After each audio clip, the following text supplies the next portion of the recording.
வணக்கம் மாணவர்களே, இன்றைக்கி மலரோடைய பாகங்கள் தான் பார்க்க போகிறோம். இது செம்பருத்தி மலர், இது இருபால் பைசெக்சுவல் ஃப்ளவர். இந்த பகுதி தான்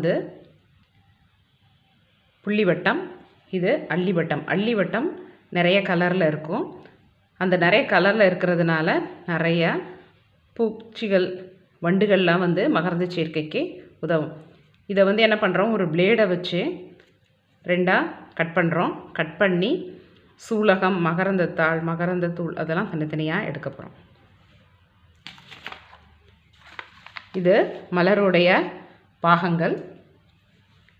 இது சூர்ப்பை, இது மலருடைய பெண் உறுப்பு, இது சூலகமுடி,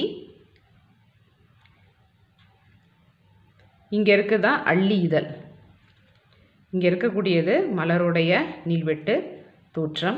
இது மகரந்த பை. இந்த மகரந்த பையில் இருக்கக்கூடிய மகரந்தம் இந்த சூலக முடியை அடையுது, இந்த சூலகத்தை அடையுது.